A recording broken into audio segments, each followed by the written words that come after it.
Hey legends, what's up? It's Darkmech here, and today we're covering off Brewmaster in Dragonflight. So this video today is going to cover off new talents, rotations, stat priority, and consumables, and the information used in today's video has been sourced from and in collaboration with Lerold, who writes the Brewmaster guide on Wowhead.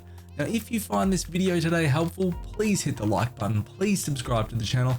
It is a huge help to us, and if you want to support us any further, hang around to the end where we cover off our Patreon. Now we're going to kick things off by talking about talents. Now the first one we're going to present you with on the screen here is a pretty standardized raid build, and keep in mind that some point allocations can be changed or could be changed depending on your preference. The build here in the class tree, you get 31 points to spend at max level in Dragonflight, and this will see you gathering things like Rising Sun Kick, Grace of the Crane, Profound Rebuttal, Ring of Peace, Diffuse Magic, Dampen Harm, Fortifying Brew, Resonant Fists, and Summon White Tiger Statue.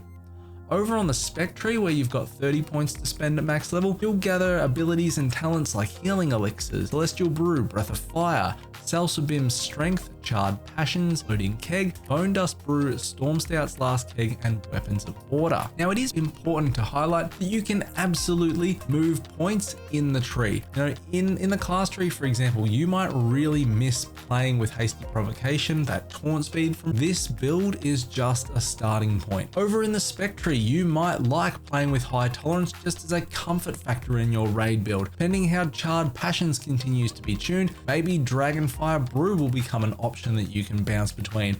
You might like the interaction of playing the minigame of Blackout Kick as well, so you do have some flexibility in what you select in the tree. Looking at a Mythic Plus build, the class tree really does see zero change. Again, unless you wanted something like Detox for a specific dungeon purpose, I'd pretty much just suggest sticking with what we've got here. For the spec side of the tree, you will end up dropping some things for this build like Facepalm and Counterstrike, and picking up Pretense of Instability and Chi Surge. And again, this is just a general suggestion. Change, of course, can be implemented in the tree if there's something you would rather, or time this comes out or the season starts, if something gets tuned a little different, I'll keep that updated. Talking about your rotation on the Brewmaster, we're going to start off with openers. Whenever you're moving into a pack, you'll always want to pre-cast Rushing Jade Wind, then you're going to cast Keg Smash before you get into melee range. You're going to Bone Dust Brew if you're talented, and you're going to Weapons of Order if you're talented that. You're going to cast Keg Smash again, and Exploding Keg,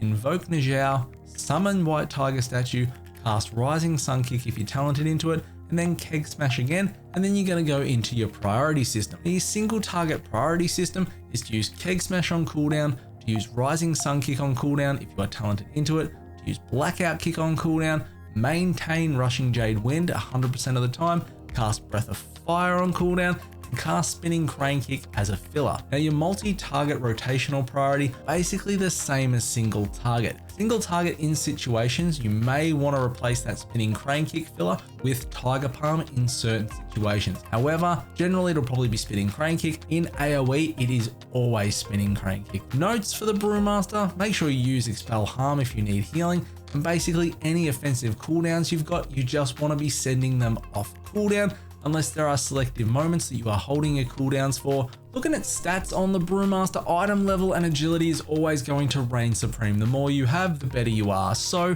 use that as a general basis. High item level, put it on. Otherwise, if you've got same item level pieces and you're starting to compare stats, you're going to want to prioritize versatility, and critical strike, and mastery, and then hate. With consumables, we now have files in Dragonflight instead of flasks. Mythic Plus wise, you're going to be using File of Eye of the Storm. For raid, if there is minimal, next to no movement, you could run File of Static Empowerment. If there's a little bit of movement, you'll be running Elemental Chaos.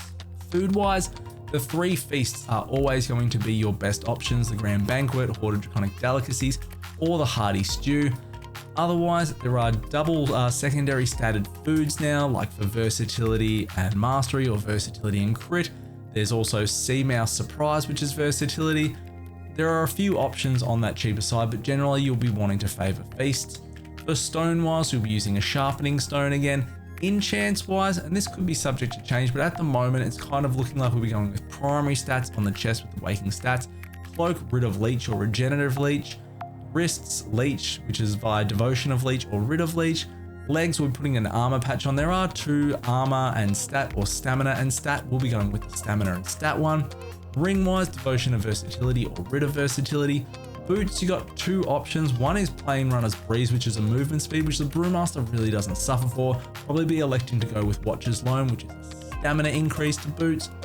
Weapon wise, if you're using a 2-hander, you'll be going with the primary stat boost, enigmatic writ or enigmatic devotion.